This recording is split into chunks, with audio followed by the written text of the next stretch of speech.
Voilà, alors moi j'ai surtout le souvenir d'une crue, c'est celle de 1980. La crue, c'est un très très mauvais souvenir. Et chaque fois que je regarde la télévision et que je regarde les gens qui sont inondés, je les plains. On voulait faire les digues le long de... Je sais pas si vous connaissez, on allait mettre des pierres pour arrêter la Loire-Saute. Mais c'est que la Loire, elle nous a passé dessus. On était le bord d'une falaise, on regardait l'eau qui montait. Et ce qui était marquant, c'est qu'il y avait plein de petits insectes, de petites bêtes qui sortaient de la terre et qui montaient et qui nous montaient le long des jambes. Et moi, je me rappelle, ce jour-là, j'étais à la chasse avec mon frère, on était vers la mûre, on était dans les maïs, et on a entendu du bruit, on a vu passer une caravane, puis on voit passer une autre caravane. C'est la Loire qui était en train de déborder, c'est des caravanes qui passaient, donc, mais qui étaient sur l'eau. Les caravanes, on les voyait rouler dans l'eau. Elles sortaient du camping, je ne sais pas si c'était du Pierrot à Libert, ou ça venait de plus haut, ou du camping de la Garenne, mais ça entraînait tout. Mais c'était impressionnant, le bruit. Ce torrent-là. On sait qu'on faisait l'installation, là, qu'on triait, ça a été rasé. On avait quand même 6-7 mètres de caravanes empilées les unes sur les autres. Vous savez, je revois encore la Loire, là.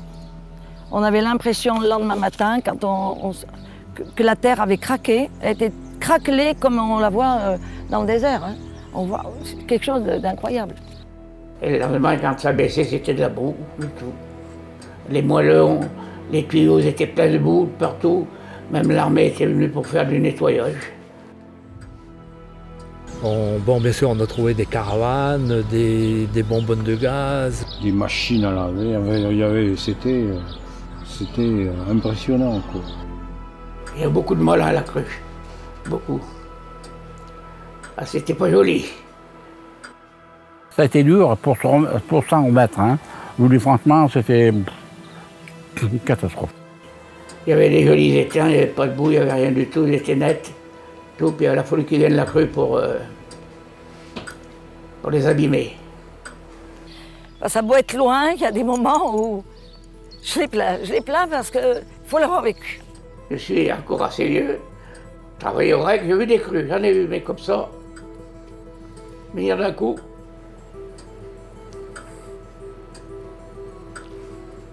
Parce que je crois que même toute personne qui vous raconte, tant qu'elle ne l'a pas vécu, elle ne peut pas le voir, elle ne peut pas le savoir. Le travail d'une vie qui vous tombe en une journée.